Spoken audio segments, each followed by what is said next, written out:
नमस्कार, आप देख रहे हैं आजाद भारत टाइम्स और मैं हूं आपके साथ ज्योति कनौजिया। आइए रुक करते हैं खबरों की ओर। नई दिल्ली में उच्चतम न्यायालय ने शुक्रवार को कहा कि देश भर में कोविड-19 मामलों में वृद्धि के मद्देनजर 12वीं की कक्षा रद्द करने के निर्देश देने के अनुरोध वाली याचिका पर वह 31 मई को सुनवाई करेगा। यह मामला सुनवाई के लिए न्यायमूर्ति AM खानविलकर और न्यायमूर्ति दिनेश महेश्वरी की पीठ के समक्ष आया था।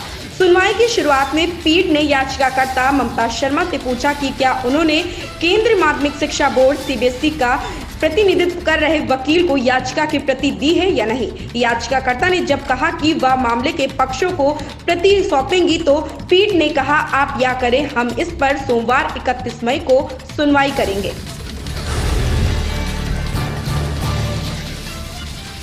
भारत में कोरोना वायरस के मामलों में बहुत अधिक बढ़ोतरी के कारण इस साल की दूसरी तिमाही में कोवैक्स पहल के तहत टीकों की आपूर्ति पर इतना गंभीर असर पड़ा है कि जून माह के अंत तक 19 करोड़ खुराकों की कमी होगी।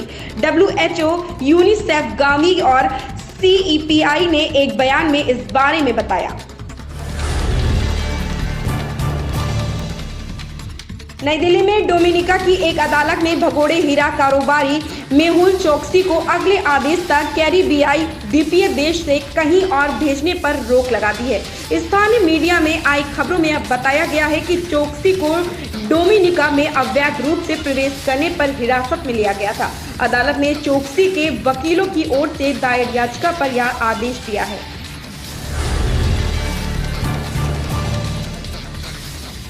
केंद्र सरकार ने बृहस्पतिवार को घरों के पास टीकाकरण के संबंध में दिशा निर्देश जारी किए हैं, जिसमें बुजुर्ग लोगों और दिव्यांगों को कोरोना वायरस से सुरक्षा के लिए टीका लगवाने में आसानी होगी।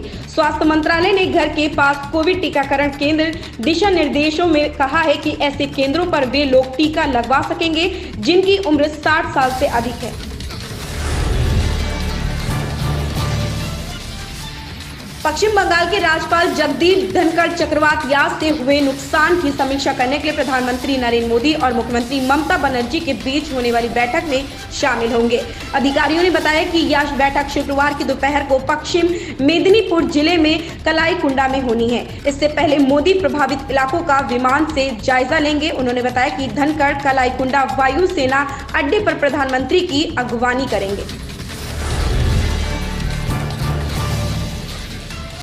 महाराष्ट्र के ठाणे में कोविड-19 के 822 नए मामले सामने आने के बाद जिले में संक्रमितों की संख्या बढ़कर 5,13,548 हो गई है। एक अधिकारी ने शुक्रवार को बताया कि ये नए मामले बृहस्पतिवार को सामने आए। उन्होंने बताया कि 52 और लोगों की संक्रमण से मौत होने के बाद जिले में मृतक संख्या बढ़कर 9,061 हो गई है। 44 दिनों में पहली बार कोरोना वायरस के सबसे कम केस 24 घंटे में 1.86 लाख नए मामले। भारत ने पिछले 24 घंटों में 1.46 लाख नए कोविड-19 मामले दर्ज किए, जो पिछले 44 दिनों में सबसे कम है।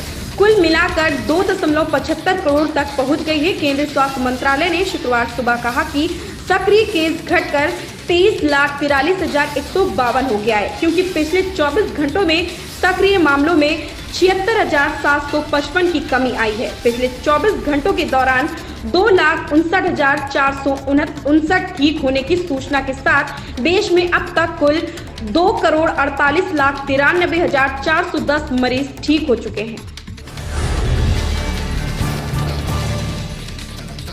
देश में कोरोना वायरस का कहर अभी भी जारी है। कोरोना वायरस के दैनिक मामले भले ही लगातार कम हो रहे हों, लेकिन रोजाना होने वाली मौतों का आंकड़ा 3,000 से कम नहीं आ रहा। बीते दिन कोरोना वायरस के दैनिक मामले में 2 लाख से भी कम आए, लेकिन 3,000 के करीब लोगों ने इस खतरनाक वायरस के आगे अपना दम तोड़ दिया।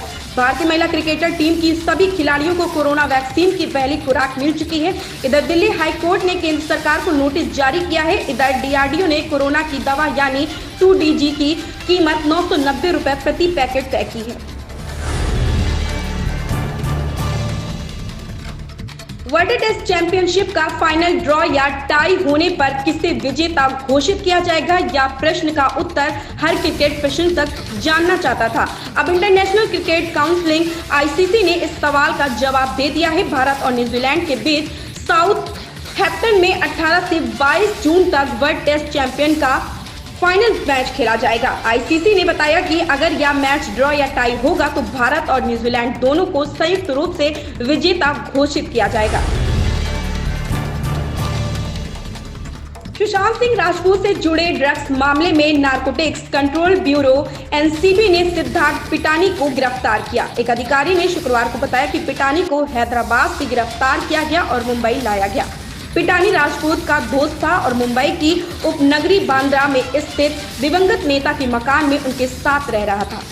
ऐसी ही खबरों से जुड़े रहने के लिए आप देखते रहें आजाद भारत टाइम्स।